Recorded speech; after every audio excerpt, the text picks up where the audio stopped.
Baik, di awal video ini kita perlu mengenal terlebih dahulu apa itu gas rumah kaca. Di mana gas rumah kaca ini merupakan beberapa jenis gas yang terperangkap atmosfer, di mana gas-gas ini tidak mampu meneruskan radiasi gelombang sinar matahari dan justru menahan radiasi inframerah yang diemisikan oleh permukaan bumi. Dengan prinsip yang sama seperti bangunan rumah kaca pada umumnya, gas-gas ini disebutlah sebagai gas rumah kaca.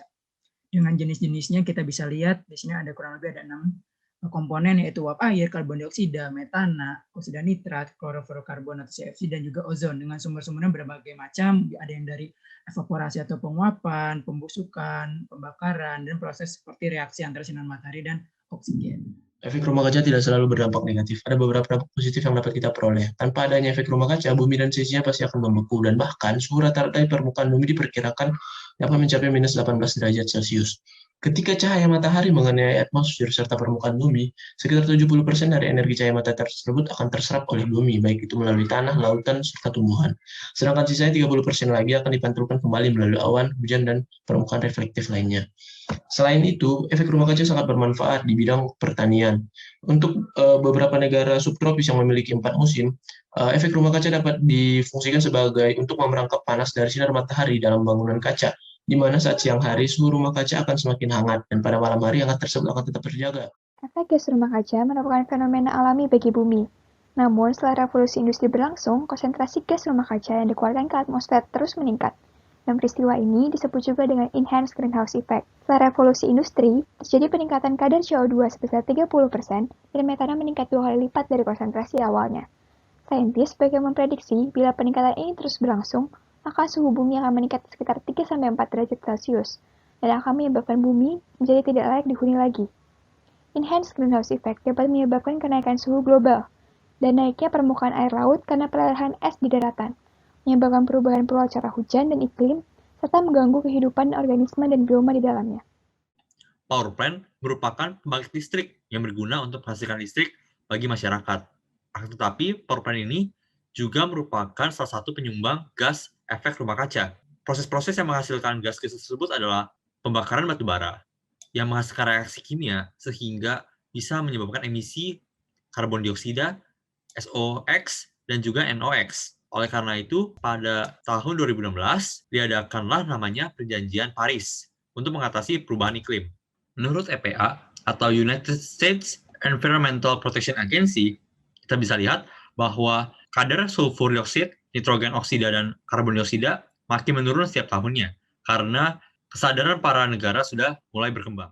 Penyediaan perumahan dan gedung publik menjadi salah satu sumber dari emisi gas rumah kaca, di mana perumahan dan gedung publik merupakan salah satu tempat untuk manusia berkegiatan, dan dalam kegiatannya tersebut manusia membutuhkan energi listrik untuk menunjang aktivitas keseharian dari manusia itu sendiri, di mana contohnya penggunaan lampu, penggunaan barang-barang elektronik, dan juga penggunaan alat-alat rumah tangga.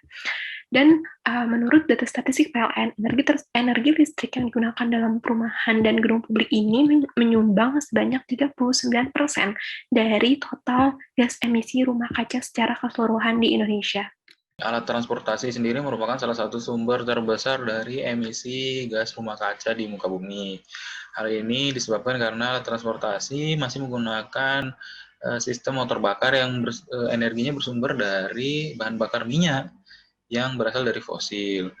Dari hasil pembakaran tersebut dapat menghasilkan gas-gas seperti gas CO2, NOx, SOx, dan lain sebagainya yang sangat berbahaya dan dapat menyebabkan emisi gas rumah kaca di muka bumi semakin meningkat. Berdasarkan data didapatkan bahwa 12% dari emisi gas rumah kaca di muka bumi berasal dari alat transportasi, dan 76% dari 12% ini merupakan berasal dari alat transportasi di daratan. Selain itu, emisi gas rumah kaca juga bisa disebabkan oleh aktivitas manusia seperti deforestasi, kegiatan agrikultur atau pertanian dan peternakan, dan juga alih fungsi lahan. Kegiatan-kegiatan tersebut bisa menghasilkan gas-gas rumah kaca seperti karbon dioksida, metan, dan juga dinitrogen monoksida. Berdasarkan data dari IPCC dan juga Environmental Protection Agency, dengan menggunakan data tahun 2010, didapatkan bahwa sebesar 24% kontribusi dari deforestasi dan juga kegiatan agrikultur terhadap emisi gas rumah kaca secara global.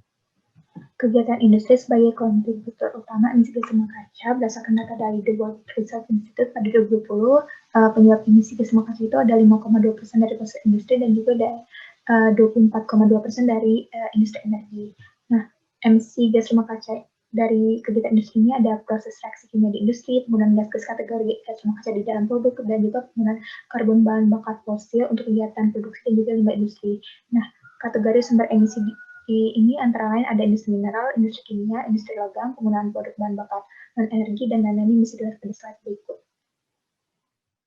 Sampah merupakan salah satu penyebab terjadinya emisi gas rumah kaca, diantaranya adalah gas metana dan karbon dioksida. Saat ini terdapat kurang lebih 450 TPA di kota besar dengan sistem open dumping dan baru sebagian kecil saja yang dikembangkan menjadi controlled landfill.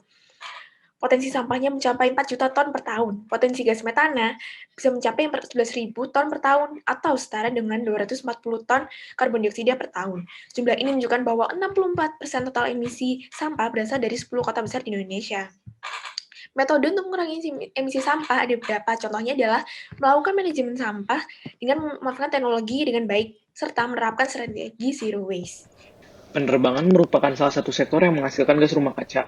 Pada tahun 2017, jumlah penumpang pesawat di Indonesia diperkirakan mencapai 110 juta jiwa. 3 komponen emisi pesawat yang bertanggung jawab atas dampak negatif oleh pesawat terhadap lingkungan adalah nitrogen oksida, karbon dioksida, dan kontralis, yang dimana semuanya terbentuk ketika uap air mengembun pada partikel emisi. Secara global, pesawat udara menghasilkan 2% total produksi emisi karbon dioksida per tahun, dan diprediksi naik menjadi 3% sampai tahun 2050. Beberapa maskapai menargetkan untuk menerapkan penerbangan zero emission, seperti EasyJet dan Qantas yang berjanji untuk menjadi perusahaan zero emission pada tahun 2060, hingga British Airways yang melakukan hal serupa di semua penerbangan domestik di Inggris dari tahun 2020.